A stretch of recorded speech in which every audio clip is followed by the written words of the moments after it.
Good morning बच्चों। Last videos में हमने डिस्टेंस और डिस्प्लेसमेंट की बात की थी इस चैप्टर में, और इस वीडियो में हम स्टार्ट करेंगे स्पीड की से और वेलोसिटी तक जाएंगे। स्पीड और वेलोसिटी के बारे में हम कंप्लीट डिस्कशन आज यहाँ करेंगे। तो सबसे पहले हम उठा लेते हैं स्पीड। देखिए, साइड बाय साइड हमने स्पीड और वेलोसिटी को पहले से ही लिख लिया है, बिकॉज दोनों में बहुत ज़्यादा डिफरेंस नहीं है। सिर्फ एक चीज़ का डिफरेंस है, वो है डायरेक्शन। बाकी सारी चीज़ें एज इट इज़ हैं, और जो डिफरेंसेस यहाँ पे आ रहे हैं उसके बारे में साथ के साथ भी हम डिस्कशन करते जाएंगे, क्योंकि एक बहुत इम्पॉर्टेंट क्वेश्चन यहाँ पे भी आता है, राइज होता है, जो आपके एग्जाम में भी आता है। What is the difference between speed and velocity. ठीक है, तो सबसे पहले चलते हैं स्पीड की बात करते हैं। What is the speed. बच्चों, हम सभी जानते हैं कि कुछ ऑब्जेक्ट्स ऐसे होते हैं जो तेज होते हैं, जो बहुत ज़्यादा डिस्टेंस ट्रेवल कर सकते हैं कम समय में, और कुछ ऐसे होते हैं जो बहुत धीमे होते हैं, जो कम डिस्टेंस ट्रेवल करते हैं एक पर्टिकुलर टाइम में। फॉर एग्जांपल, आपने देखा होगा टर्टल और रैबिट की रेस के बारे में सुना होगा, इन विच रेस हालांकि टर्टल जीत गया था, बट अगर हम फिजिकल वर्ड को देखें तो by law if any object can travel long distance in very less time, so its speed is higher। तो यहाँ पे हम इसी चीज़ को एक्सप्लेन करना चाह रहे हैं कि जब कोई ऑब्जेक्ट एक पर्टिकुलर फिक्स टाइम में, एक टाइम ऑफ फ्रेम में जो डिस्टेंस ट्रेवल करता है, अगर उसने ज़्यादा ट्रेवल किया तो स्पीड ज़्यादा होगी, अगर उसने कम ट्रेवल किया है तो स्पीड कम होगी। तो इसी को हम निकालते हैं distance travelled by an object per unit time. एक फिक्स टाइम फ्रेम में, एक फिक्स यूनिट टाइम में, या यूँ कह लें एक फिक्स इंटरवल ऑफ टाइम में जो डिस्टेंस ट्रेवल की जाती है वह उस ऑब्जेक्ट की स्पीड कहलाती है। Speed is equal to distance upon time. हमें पता है इस डिस्टेंस को हम s से रिप्रेजेंट करते हैं और टाइम को हम t से रिप्रेजेंट करते हैं। So we can say speed is equal to s upon t। It is a scalar quantity, ये एक स्केलर क्वांटिटी है, because we know that distance is a scalar quantity, और डिस्टेंस अगर scalar quantity it have only magnitude, और वो अगर magnitude केवल रखता है तो आपका स्पीड भी केवल मैग्नीट्यूड ही एक्वायर करेगा। So it is a scalar quantity. It always positive. भाई, हमें याद होगा कि डिस्टेंस हमेशा पॉजिटिव होता था, वो निगेटिव या जीरो नहीं हो सकता। That's why it is also, speed is also positive for moving object. Its SI unit is metre per second. देखिए, डिस्टेंस का यूनिट होता है मीटर, टाइम का यूनिट होता है सेकेंड, तो ये हो गया मीटर पर सेकेंड। तो मीटर पर सेकेंड, या और इसको हम ms-1 ऐसे भी लिख सकते हैं। तो आपका जो है SI unit metre per second होता है। वहीं पे वेलोसिटी की अगर हम बात करें तो यहाँ पे क्या हो जाता है, सेम चीज़ है। देखिए, distance travelled by an object per unit time, यहाँ तक बिल्कुल सेम था जैसे यहाँ पे था, सिर्फ यहाँ पे एक चीज़ लग गई, इन गिवन डायरेक्शन। क्या चीज़ साथ में लग गया? इन गिवन डायरेक्शन, एक पर्टिकुलर डायरेक्शन में ये होगा। तो यहाँ पे मैग्नीट्यूड के साथ साथ क्या चीज़ आ रहा है? डायरेक्शन आ रहा है। तो we can say it is speed with direction, यानी स्पीड के साथ अगर डायरेक्शन लगा दिया जाए तो वह हमारा क्या बन जाएगा? वेलोसिटी बन जाएगा, जो कि एक वेक्टर क्वांटिटी है। Velocity is equal to displacement upon time. एक पर्टिकुलर डायरेक्शन में डिस्टेंस क्या कहलाता है? हमारा डिस्प्लेसमेंट कहलाता है। That's why it is displacement upon time. अब डिस्प्लेसमेंट को हम किससे रिप्रेजेंट करते हैं? S एरो से, और टाइम को t से, तो हम इसको s अपॉन t भी लिख सकते हैं। It is A vector quantity. Displacement जैसे कि वेक्टर क्वांटिटी तो ये भी हमारा वेक्टर क्वांटिटी होगा। It can be positive, negative and zero. ये क्या है? पॉजिटिव भी हो सकता है, निगेटिव भी हो सकता है, और जीरो भी हो सकता है। आपको याद होगा डिस्टेंस जिस तरह से पॉजिटिव केवल रहता है फॉर मूविंग ऑब्जेक्ट, लेकिन डिस्प्लेसमेंट पॉजिटिव भी रह सकता है, नेगेटिव भी हो सकता है और जीरो भी हो सकता है। उसी तरीके से यहाँ पे डिस्प्लेसमेंट के बिहाफ पे velocity can also displacement zero तो वेलोसिटी ज़ीरो, डिस्प्लेसमेंट नेगेटिव तो वेलोसिटी नेगेटिव, डिस्प्लेसमेंट पॉजिटिव तो वेलोसिटी पॉजिटिव, राइट। यहाँ पे भी देखिए क्या है, इसका हम एसआई यूनिट की बात करेंगे तो डिस्प्लेसमेंट की यूनिट मीटर होती है और टाइम की पर सेकंड, तो इसका भी यूनिट क्या होगा, मीटर पर सेकंड होगा। इसको हम ऐसे लिख सकते हैं। अब देखिए साइड बाय साइड मैंने और कुछ चीज़ें, एक टर्म लिख रखा है uniform speed, uniform velocity, non uniform speed, non uniform velocity. तो यूनिफॉर्म और नॉन यूनिफॉर्म का कॉन्सेप्ट मैंने पहले ही डिस्कशन किया था। क्या होता है, जब हम एक फिक्स टाइम फ्रेम ले लेते हैं, एक फिक्स टाइम फ्रेम का मतलब क्या है, 1 second, next 1 second and next two next 1 second. तो यानी हमने जितना भी टाइम फ्रेम लिया या टाइम इंटरवल लिया वो एक सेकेंड का लिया। हम अपनी ऑब्जर्वेशन कैसे कर रहे हैं, पर सेकेंड कर रहे हैं, हर एक सेकेंड के बाद कर रहे हैं। तो एक ये हो सकता है, या फिर हम पर मिनट करें या फिर पर आवर करें। तो वो टाइम फ्रेम डिपेंड करता है सिचुएशंस पे। तो हम सिचुएशंस पे नहीं जाते हैं, हम यहाँ पे जाते हैं कि अगर हमारा टाइम फ्रेम इक्वल है, टाइम इंटरवल इक्वल है, अब उस इक्वल इंटरवल ऑफ टाइम में कोई ऑब्जेक्ट इक्वल डिस्टेंसेस ट्रेवल करे।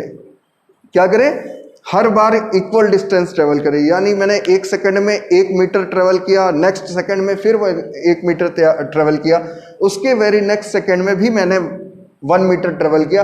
तो इसका मतलब my speed is what, uniform. मेरी स्पीड क्या हो जाएगी, यूनिफॉर्म हो जाएगी, क्योंकि मैंने हर एक टाइम इंटरवल में इक्वल डिस्टेंसेस ट्रेवल किए हैं। 1 second, 1 second, 1 second, 1 metre, 1 metre, 1 metre. तो मेरा जो हर बारी जो स्पीड है 1 metre per second, 1 metre per second, 1 metre per second आएगा। यानी ये कंटिन्यूअसली एक कांस्टेंट स्पीड से चल रहा हूं।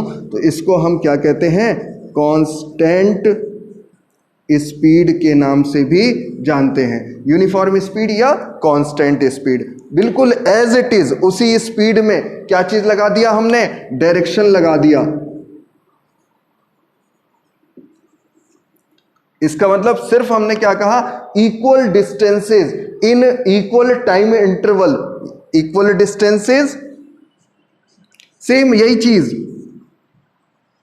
In equal time interval of time क्या हो जाएगा, इन ए पर्टिकुलर डायरेक्शन। क्या चीज जुड़ रही है, सिर्फ डायरेक्शन ऐड कर देना है, वही यूनिफॉर्म स्पीड हमारा क्या बन जाएगा, यूनिफॉर्म वेलोसिटी बन जाएगा। तो हम ये कह सकते हैं equal distances in equal interval of time in a particular direction. ठीक है, आगे यहीं पे नॉन यूनिफॉर्म का कॉन्सेप्ट क्या है, कांस्टेंट। यूनिफॉर्म को कहते हैं कांस्टेंट, नॉन यूनिफॉर्म को कहते हैं वेरिएबल। क्या कहते हैं, जो बदलता रहे। बदलता रहे से सीधे क्लियर है कि इक्वल इंटरवल ऑफ टाइम में, किसमें, इक्वल इंटरवल ऑफ टाइम में 1 second, 1 second, 1 second, 1 metre, 3 metre, 2 metre, unequal distances travel करे। कोई क्या करे, अनइक्वल डिस्टेंसेस ट्रेवल करे, तो वही हमारा क्या हो जाता है, नॉन यूनिफॉर्म स्पीड बन जाता है। वही जो स्पीड हमारी जिसकी हम बात कर रहे थे, अगर उसने अनइक्वल डिस्टेंसेस ट्रेवल किया है तो वही हमारा क्या हो जाता है, नॉन यूनिफॉर्म स्पीड बन जाता है। नॉन यूनिफॉर्म वेलोसिटी में क्या लग जाएगा, सिर्फ डायरेक्शन और ऐड हो जाएगा और हमारा ये क्लियर। ठीक है, देखो ये चीजें आसान थी, यूनिफॉर्म और नॉन यूनिफॉर्म, यहां तक हमें कोई प्रॉब्लम नहीं है। अब जो आगे आने वाले टॉपिक्स हैं उन पे जो है कंसंट्रेशन ज़्यादा ज़रूरी है, क्योंकि ये हमारे एग्जाम्स के लिए इम्पॉर्टेंट है। Average speed, average velocity, initial velocity, final velocity, ये क्या होते हैं इसके बाद देख लें। उससे पहले एक चीज़ और जान लें, इंस्टेंटेनियस स्पीड। ये चीज़, इसको बताने से पहले मैं 2 चीज़ें बता दूं आपको, ओडोमीटर, स्पीडोमीटर। ओडोमीटर क्या होता है, ओडोमीटर हमारे व्हीकल्स में लगा होता है। आपने देखा होगा आपके व्हीकल में एक ऐसा मीटर लगा होता है, इसी के नीचे ऐसे होता है। और अब तो डिजिटल मीटर आ गया, सीधे उस पर लिख के ऐसे आ जाता है डिजिट्स में। आपकी व्हीकल में जो भी बाइक कार जो भी होगा उसमें ऐसे ही बना होगा 10 20 0 30 40 50 60 एक्सेट्रा। अब ये जो हमारा है, ये जो निडल है, ये हमारा स्पीड को रिप्रेजेंट करती है, इसलिए इसको हम स्पीडोमीटर कहते हैं। और ये जो है डिस्टेंस, ट्रेवल्ड डिस्टेंस, इसको फाइंड आउट करती है, इसलिए उसको ओडोमीटर कहते हैं। ये हमारा ओडोमीटर हो गया, ये पूरा हमारा स्पीडोमीटर हो गया। जो स्पीड बताए किसी ऑब्जेक्ट की वो स्पीडोमीटर, और जो डिस्टेंस ट्रेवल्ड बताए वो ओडोमीटर। तो स्पीडोमीटर क्या करता है बेटा, जैसे ही आपने बाइक स्टार्ट कर दी, स्टैंड पे लगाए हुए हैं अभी, तो क्या उसकी स्पीड क्या होगी, 0 होगी। फिर आपने उसकी स्पीड बढ़ाई, 10 हो गई, तो मैंने पूछा what is the speed of your bike, आपने कहा 10 kilometre per hour. That is your bike's instantaneous speed, यानी speed of object at present time. जिस समय पूछा जाए, जिस समय ऑब्जर्व किया जाए, उस समय ऑब्जेक्ट की जो भी स्पीड हो उसे हम इंस्टेंटेनियस स्पीड कहते हैं। जैसे आपकी स्पीड और बढ़ाई आपने अपने व्हीकल की और वो पहुंच गई 40 किलोमीटर पर आवर। मैंने पूछा what is the speed of your bike, अपने का 40 kilometre per our. So your bike's instantaneous speed is 40 kilometre per our. ठीक है, आते हैं यहीं पे बात करते हैं एवरेज स्पीड की। एवरेज स्पीड क्या होता है बेटा, टोटल डिस्टेंस। एवरेज का मतलब आप अच्छे से जानते हैं, जब हम कई पार्ट में या बहुत ही लॉन्ग जर्नी करें और ब्रेक ले लेके करें, कई पार्ट्स में करें, तो हम ओवरऑल अपना स्पीड जानना चाहते हैं, तो इसी को हम कहते हैं एवरेज स्पीड। तो हम क्या करते हैं, पहले हम अपनी डिस्टेंस को फाइंड आउट करते हैं, उन सभी डिस्टेंस को सम कर देते हैं तो हमें टोटल डिस्टेंस मिल जाती है। और जितना टाइम उन डिस्टेंसेस को ट्रेवल करने में लगा, उस टाइम को हम डिवाइड कर देते हैं, तो ये हमारा क्या बन जाता है, total distance upon total time, जो हमें एवरेज स्पीड दे देता है। यहाँ बात करते हैं इनिशियल वेलोसिटी, फाइनल वेलोसिटी और एवरेज वेलोसिटी की। देखिए अभी हम सारे जो लीनियर मोशन की बात कर रहे हैं, इस लीनियर मोशन में हमने यूनिफॉर्म मोशन को ज़्यादा प्रेफर दिया है। अब यहाँ पे क्या होता है कि हमारा फर्स्ट जो लेक्चर था, फर्स्ट जो वीडियो था, उसमें हमने आपको बताया था इनिशियल पोजीशन। आपको याद होगा, अच्छे से याद होगा, इनिशियल पोजीशन और फाइनल पोजीशन।